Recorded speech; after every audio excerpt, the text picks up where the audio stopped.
Good morning children, welcome back. आज हम शुरू करेंगे चैप्टर नंबर 2 फ्रैक्शंस क्लास 7। तो this is from class 7, you have to remember this thing. इस 7th standard का चैप्टर नंबर 2 है फ्रैक्शंस। तो इसको शुरू करते हैं आज। तो जैसा कि हम पहले क्लासेस के अंदर ऑलरेडी फ्रैक्शन के बारे में जान कर आए कि फ्रैक्शन होता क्या है, ठीक है। ये पहले हम जूनियर क्लासेस में भी पढ़ चुके हैं। तो यहाँ पर थोड़ा सा उसका लेवल जो है वो डिफ़िकल्ट करके आगे आपको इसी चैप्टर को दोबारा से दिया गया। Now what is a fraction? A fraction is a number that expresses part of a group. यानी कि अगर कोई भी फ्रैक्शन जो है इस प्रकार से कोई भी नंबर को लिखा जाता है, we can say that it is a fraction, ठीक है। And here the lower this one is called denominator and the upper one is called numerator. यानी कि जो a अपॉन b जो दिया गया है, इसमें से a जो है that will be called as numerator और b जो नीचे होता है उसको डिनोमिनेटर कहा जाता है। एग्जांपल्स यहाँ पर आप देख रहे हैं, this all are the examples of fraction. यहाँ पर ये सारे जो एग्जांपल्स हैं फ्रैक्शंस के। अब हम टाइप्स ऑफ फ्रैक्शन के बारे में थोड़ा सा फटाफट से जान लेते हैं, रिकॉल कर लेते हैं जो हम लास्ट क्लास में पढ़ चुके हैं। प्रॉपर फ्रैक्शन किसको कहा जाता है? Fractions having numerator less than denominator are called proper fraction. यानी कि जिसका ऊपर का पार्ट यानी कि न्यूमरेटर छोटा होता है और नीचे का पार्ट डिनोमिनेटर बड़ा होता है।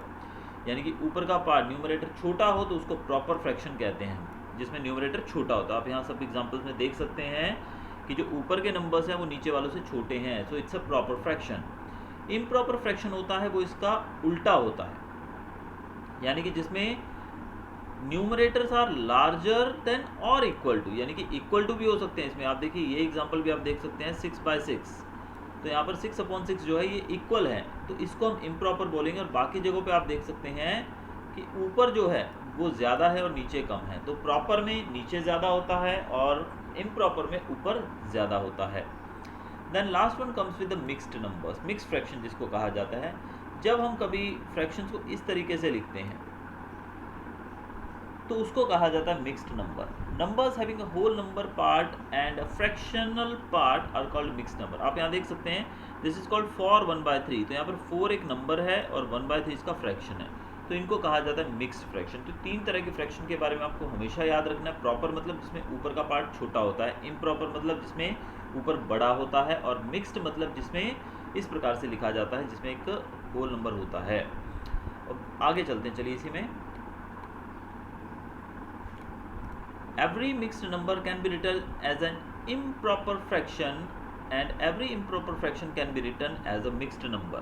अब यहाँ पर जैसे हमने मिक्स्ड फ्रैक्शन के बारे में देखा, तो हर एक मिक्स्ड फ्रैक्शन जो है उसको एक इम्प्रॉपर फ्रैक्शन के तौर पे हम लिख सकते हैं। इम्प्रॉपर फ्रैक्शन हमने अभी जस्ट देखा 2 मिनट पहले ही कि इम्प्रॉपर फ्रैक्शन जिसमें अपर पार्ट जो है न्यूमरेटर वो ज़्यादा होता है और डिनोमिनेटर कम होता है। तो यहाँ पर आप एग्जाम्पल देख सकते हैं, फर्स्ट वन कि 2 1/7 है, तो इसको हम कैसे सॉल्व करते हैं? जो ये जो दोनों नंबर्स रहते हैं 2 और 7, इन दोनों को मल्टीप्लाई करते हैं। तो यहाँ पर हम रहेंगे 2 × 7 और ऊपर का जो पार्ट रहता है उसको इसमें ऐड कर देते हैं, प्लस कर देते हैं। 2 × 7 + 1 हो जाएगा ये अपॉन 7। जो नीचे है वो तो नीचे का रहेगा ही, तो ये हो जाएगा 7 × 14 + 1 15, तो 15/7। तो आपने देखा ये यहाँ पर जो है ये मिक्स्ड फ्रैक्शन है। अब मिक्स्ड को हमने कर दिया चेंज इम्प्रॉपर में। कैसे? क्योंकि ऊपर का पार्ट बड़ा है, न्यूमरेटर बड़ा है, इसीलिए हम इसको बोलेंगे एक इम्प्रॉपर फ्रैक्शन। अगर ऊपर का पार्ट छोटा होता तो होता प्रॉपर फ्रैक्शन। तो प्रॉपर में ऊपर का पार्ट छोटा होता है, ये आपको याद रखना है। अब आप यहाँ देख रहे हैं this is an improper fraction क्योंकि ऊपर का पार्ट बड़ा है। अब इसको कैसे आप मिक्स्ड में चेंज करोगे, इसका मैं ट्रिक बताता हूँ आपको। जैसे कि 25/8 है, तो उसको 8 से डिवाइड करिए। तो 8 से डिवाइड करने पे आप देखेंगे 8 3 24 और आपका रिमाइंडर बच जाएगा 1। तो इसको आप जब मिक्स्ड फ्रैक्शन में लिखेंगे तो कैसे लिखेंगे? तो यहाँ पर आप देख रहे हैं 8 जो है उससे उसको डिवाइड किया जा रहा है, तो 8 हमेशा नीचे आएगा। अब 8 का टेबल यानी कि न्यूमरेटर, कितनी बार हमने 8 का टेबल पढ़ा? 3 टाइम्स, तो 3 जो है वो आपका यहाँ पर आ जाएगा एज अ होल नंबर, और 1 जो रिमाइंडर जो बचा है उसको ऊपर ले लेंगे, तो 3 1/8। अब आप इसको सॉल्व करेंगे फिर से, तो फिर से ये इम्प्रॉपर फ्रैक्शन में आ जाएगा। देखिए 3 8 24, 24 + 1 25, 25/8। तो ये आपका फिर से इससे इसमें चेंज कर सकते हैं इसको। तो इस तरीके से हम जो मिक्स्ड फ्रैक्शन है उसको इम्प्रॉपर में चेंज कर सकते हैं और इम्प्रॉपर को मिक्स्ड में चेंज कर सकते हैं। अब यहाँ पर डेसिमल फ्रैक्शंस के बारे में दिया गया। फ्रैक्शंस हैविंग डिनोमिनेटर्स एज 10, 100, यानी कि जिसके अंदर डिनोमिनेटर्स जो हैं उनके साथ ज़ीरोज़ लगी हो 1 के साथ, उनको कहा जाता है डेसिमल फ्रैक्शंस। फॉर एग्जांपल यहाँ पर आप देख सकते हैं 4/100, so this is a decimal fraction, क्योंकि ये जो नंबर है यहाँ पर हमारा बनेगा 0.04। तो यहाँ पर आप देख सकते हैं दो पॉइंट के बाद का 2 डिजिट्स थे, इनको हटाने के लिए हमने नीचे 2 0 लगाई, तो this is called decimal fraction because ये डेसिमल फॉर्म में आता है। यानी कि जब आप इसको सॉल्व करोगे तो आपको ये आंसर मिलेगा, अगर आप इसको सॉल्व करोगे तो आपको ये आंसर ही मिलेगा, तो both are equal only. Next is vulgar fraction. Fractions having denominator as whole numbers other than any power of 10 are called vulgar numbers. अब यहाँ पर देखने वाली बात ये है कि फ्रैक्शंस होते हैं जो जिनके डिनोमिनेटर आपको पता है, यानी कि जो नीचे आता है, they are as whole numbers other than any power of 10, यानी कि 10 की पावर के अलावा कोई भी हो। 10 की पावर यानी कि 10 × 10 100, यानी कि 10 नहीं होना चाहिए, 100 नहीं होना चाहिए, 1000 नहीं होना चाहिए, यानी कि 10 की पावर वाले, अगर वो 10 की पावर वाले होते हैं, यानी कि 10, 100, 1000, 10,000, लाख, तो फिर तो ये समझिए कि ज़ीरोज़ वाला हो गया, तो ये डेसिमल फ्रैक्शन कहलाता है। लेकिन अगर उसके नीचे इन नंबर्स के अलावा कोई नंबर होता है, जैसे कि आप देखिए 31, 999, तो ये सब जो हैं these are not the powers of 10 की पावर्स नहीं हैं, तो इनको हम कहते हैं वल्गर फ्रैक्शन। अगला है simple fraction. Fractions having both the numerator and denominator as whole numbers are called simple fractions. अब जो भी सिंपल फ्रैक्शंस कहा जाता है किसको, जिसका न्यूमरेटर और डिनोमिनेटर जो है वो होल नंबर हो, यानी कि कोई भी सिंपल नंबर आप देख सकते हैं, ये तीनों एग्जांपल्स दिए गए हैं, ये सब हैं सिंपल फ्रैक्शन के एग्जांपल्स। कॉम्प्लेक्स फ्रैक्शन की तरफ चलते हैं। फ्रैक्शंस हैविंग ईदर और both the numerator and denominator as fraction are called, और mixed numbers are called complex fraction. जैसे कि आप देखिए यहाँ पर 2/1/3, ठीक है। अब यहाँ देखिए ऊपर 2/1 है, नीचे 3 है। जैसे यहाँ दूसरे में देख सकते हैं 2/5/6/7। तो ऐसे नंबर्स जिसमें ऊपर और नीचे न्यूमरेटर और डिनोमिनेटर दोनों ही फ्रैक्शन में हो, या फिर कोई एक फ्रैक्शन में हो, या इवन मिक्स्ड में हो, जैसे एग्जांपल आप देखिए this is in the mixed form. Mixed form में कैसे, देखिए 4/4 1/7 है, 7 है, 7/1/7 है। तो ये जो इस तरह के रहते हैं इनको कॉम्प्लेक्स फ्रैक्शन कहा जाता है। Now to simplify complex fractions, we change the complex fractions into a division sum, that is divide the numerator by the denominator। अब न्यूमरेटर को डिनोमिनेटर से डिवाइड करें। फॉर एग्जांपल यहाँ दिया गया, देखिए 2/5 जो दिया गया है, इसको हम क्या करेंगे 2/5/3। रुकिए यहाँ पर थोड़ा सा क्लैरिटी कम है, सो ये है आपका जो फ्रैक्शन, मैं यहाँ पर आपको दोबारा से बताता हूँ। ये है आपका 2/5/3, ये ऐसा दिया, यानी कि 2 ऊपर अलग नंबर है, न्यूमरेटर 2 है यहाँ पर, डिनोमिनेटर है 5/3, तो डिनोमिनेटर यहाँ पर फ्रैक्शन फॉर्म में है। तो क्या करेंगे इस केस के अंदर, जो नीचे का रहता है वो ऊपर चला जाता है, यानी कि यहाँ पर हम लिखेंगे 2 के साथ 3 मल्टीप्लाई हो जाएगा, तो 2 × 3/5 कहलाएगा। क्यों 5? क्योंकि नीचे जो है 2 के नीचे 5/3 है, तो 3 ऊपर जाकर मल्टीप्लाई हो जाएगा, तो उसको इस तरीके से हम सॉल्व करते हैं। तो 3 × 2 = 6, 6/5 यहाँ पर हमारा इसका आंसर आएगा। वैसे एक और एग्जांपल देख लेते हैं। अब ये अगर आप देखो तो ये दोनों ही मिक्स्ड फॉर्म में है भाई, ये ऊपर भी मिक्स्ड है, नीचे भी मिक्स्ड है। यहाँ पर है 2 3/4 और नीचे है 6 7/11। तो दोनों को कैसे सॉल्व करेंगे, पहले तो हम मिक्स्ड है जो, इसको क्या करेंगे, अब देखिए यहाँ पर 2 3/4 और दूसरा हमारा 6 7/11। तो क्या करेंगे हम, अगर इसको सॉल्व करेंगे तो 2 4 = 8, 8 + 3 11, 11/4। तो ये हो गया आपका 11/4, कौन सा, इसकी बात कर रहा हूँ, ये 11/4 हो गया। और दूसरा जो है आपका 6 7/11 है, तो 11 6 = 66, 66 और 7 हो गया आपका 73। तो ये आपका आंसर आ जाएगा ये, यानी कि ये जो मिक्स्ड है इसको आपने जब इम्प्रॉपर में किया तो ऐसा हो जाएगा, और इसको जब चेंज किया तो ये इस प्रकार से आ जाएगा। ठीक है, तो ये दोनों आपका सॉल्यूशंस आ गए। अब यहाँ पर आप देख रहे हो ये 11/4 है, 73/11 है। ठीक है, तो अब क्या करेंगे, हम इनको मल्टीप्लाई कर देंगे। मल्टीप्लाई यानी कि क्रॉस मल्टीप्लाई, ये नीचे वाला ऊपर और ऊपर वाला नीचे। ठीक है, अब ये 11 जब ऊपर चला जाएगा और ये 73 नीचे आ जाएगा, तो 11 11 ज़ा 121 और 4 इंटू 73 विल बी 292। तो this is the way to solve the complex fraction. तो कम्प्लेक्स फ्रैक्शन को आप इस प्रकार से सॉल्व कर सकते हैं। इक्विवेलेंट फ्रैक्शन को देख लेते हैं लास्ट में हम यहाँ पर। Fractions representing the same value are called equivalent fractions. ये आप पहले कर चुके हैं और बहुत अच्छे से मेरे ख्याल से आप लोगों ने किया होगा। यानी कि सिंपली मैं अगर इसको एक्सप्लेन करूँ आपके सामने, तो 4/5 आप देख रहे हैं यहाँ पर, तो 4/5 इज द फ्रैक्शन। अब 4/5 के बाद हम क्या करेंगे, अगर हम इसको कर देंगे कोई भी नंबर, जैसे कि यहाँ पर देखो दिया गया 32/40। अब ये दोनों इक्विवेलेंट फ्रैक्शन है कि नहीं ये हमको नहीं पता लग रहा अभी, क्योंकि ये तो 4 है और ये 5 है, ये यहाँ पर 32 है और यहाँ 40 है, तो इक्विवेलेंट कैसे हुआ।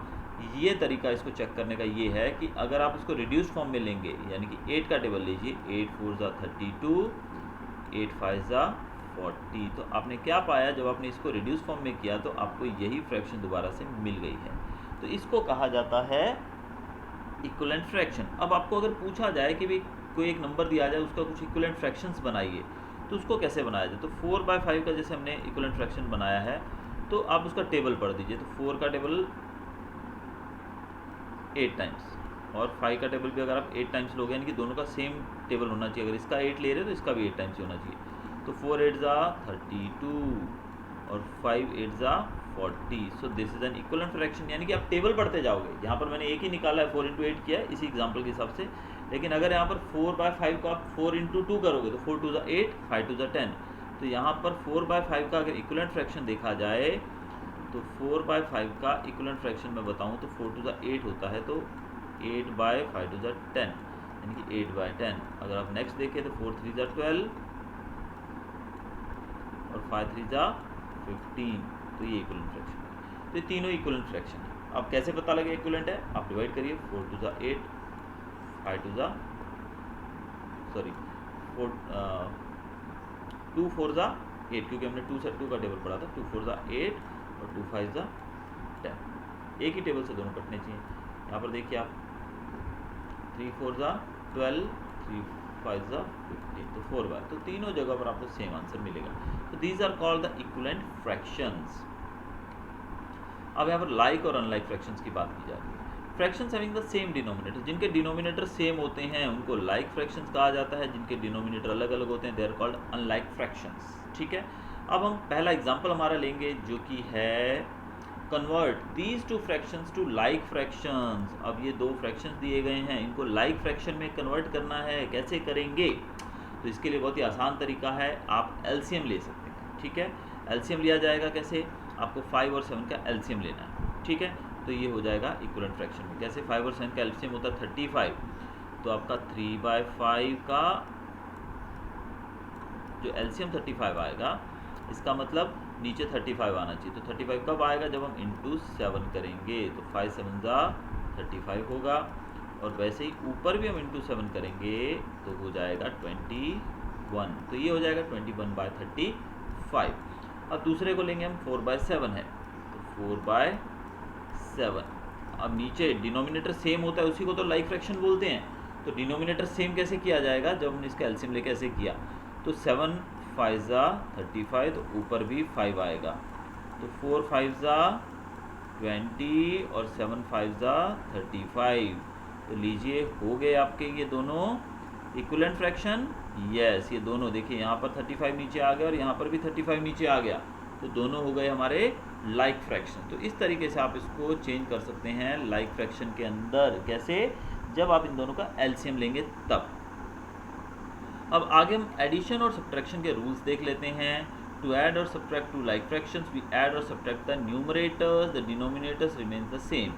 जब भी कभी आप एडिशन या सब्ट्रैक्शन करते हैं किसी भी फ्रैक्शन का, तो डिनोमिनेटर जो है वो वही रहता है, लेकिन ऊपर का डिजिट जो है चेंज होता है, यानी कि न्यूमरेटर। जैसे कि यहाँ पर इन्होंने कहा है 3/11 और 7/11, तो दोनों, पहली कंडीशन ये होती है कि जब भी आप ऐड या सब्ट्रैक्ट कर रहे हो तो डिनोमिनेटर सेम होना चाहिए, यानी कि दोनों लाइक फ्रैक्शन में चेंज किया जाता है। यहाँ पर ऑलरेडी लाइक फ्रैक्शन में ही है, तो दोनों का डिनोमिनेटर तो 11 ही है कॉमन, तो 11 को नीचे रखिए और 3 के साथ न्यूमरेटर है दूसरा ऊपर का 7, तो 3 + 7 कर दीजिए लेकिन इस केस में न्यूमरेटर जो है वो दोनों प्लस हो जाएंगे, लेकिन डिनोमिनेटर विल रिमेन सेम। तो हमारा आंसर आएगा 10/11। ठीक है, अब इसमें हम एक एग्जांपल ये वाला लेते हैं जो कि हमको बेटर अंडरस्टैंडिंग देगा इसकी। यहाँ देखिए, अब यहाँ पर ये दोनों को हमें ऐड करना है, सम पूछा गया ऐड करना है। अब नीचे डिनोमिनेटर सेम नहीं है, जब तक डिनोमिनेटर सेम नहीं होगा वो ऐड नहीं होगा। तो डिनोमिनेटर सेम करने के लिए हमको एलसीएम लेना पड़ेगा। तो इसका एलसीएम आएगा 20। तो 20, तो 4 5 ज़ा 20 होता है। जब 4 का 20 कब बनेगा? जब 5 से मल्टीप्लाई किया। तो 4 5 ज़ा 20। जब 4 को 5 से मल्टीप्लाई किया तो ऊपर भी उसी नंबर से मल्टीप्लाई किया जाता है। तो 3 5 ज़ा 15। ये चीज़ हमेशा आपको याद रखनी है एलसीएम लेते वक्त कि एलसीएम का मतलब होता है जब आपने एलसीएम जो भी निकाला, नीचे का डिजिट जो है डिनोमिनेटर है उसको अगर आप किसी भी नंबर से मल्टीप्लाई करिए ताकि वो 20 आ जाए। तो 4 का 20 कब बनेगा? जब 5 से मल्टीप्लाई करेंगे। तो 4 5 ज़ा 20। जब हमने इसको 5 से मल्टीप्लाई किया तो ऊपर भी 5 से मल्टीप्लाई करना है, तभी आपका करेक्ट आंसर आएगा। आप फ्रैक्शन को अपनी मर्जी से नीचे ऊपर अलग अलग नंबर से मल्टीप्लाई नहीं कर सकते हो। तो जैसे हमने 4 5 ज़ा 20 किया तो 3 5 ज़ा 15 हो जाएगा। वैसे ही दूसरा जो हमारा फ्रैक्शन है उसमें है 5 4 ज़ा 20 होता है, तो 2 4 ज़ा 8 हो जाएगा। तो अब इन दोनों को ऐड कर दीजिए सिंपली। 15 और 8 कितने हो गए भाई? 23। तो ये हमारा आंसर आ गया 23/20, 23/20। अब इसको अगर आपको मिक्स्ड फ्रैक्शन में चेंज करना है तो आप कर सकते हो। कैसे करेंगे? 23 को लीजिए अंदर और 20 को लीजिए बाहर। अब 21 ज़ा 20, 20 बचा रिमाइंडर 3। अब हम लिख सकते हैं इसको, जो नीचे होता है वो नीचे ही रहता है, जो टेबल हम पढ़ते हैं जहाँ तक, यानी कि हमारा जो न्यूमरेटर है वो साइड में आ जाता है, रिमाइंडर यहाँ आता है। तो 21 ज़ा 20, 20 + 3 23। तो हमारा आंसर ऑलरेडी सेम ही आएगा। ये पहला तरीका है करने का। ठीक है, इसी तरीके से आप करेंगे तो बेटर रहेगा, क्योंकि यहाँ पर एक और तरीका इन्होंने मेथड दिया गया है जिसमें ऑलमोस्ट सेम ही मेथड है, लेकिन इसमें इन्होंने क्या किया है कि ये जो 3 है यानी कि इसको हम मल्टीप्लाई कर देंगे 5 से और 2 को मल्टीप्लाई कर देंगे 4 से। तो क्या होगा? 5 3 ज़ा 15, 2 4 ज़ा 8, 15 + 8 यानी कि 23/20। ये भी हो जाएगा।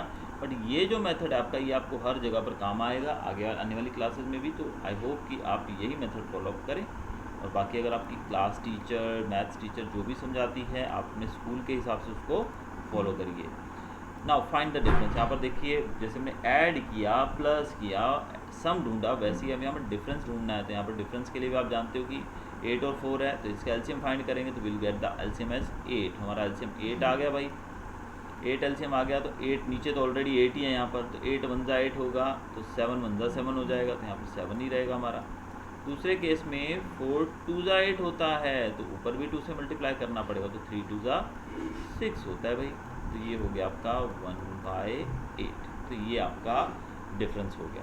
तो एडिशन और सब्ट्रैक्शन करते वक्त हमको चीज़ का ध्यान क्या रखना है? सबसे पहले अब ध्यान ये रखना है हमको कि जो हमारा फ्रैक्शन है उसका डिनोमिनेटर सेम होना चाहिए, और डिनोमिनेटर सेम करने के लिए हमें उसका एलसीएम लेना पड़ेगा। Without LCM we can not add और subtract any of the fractions.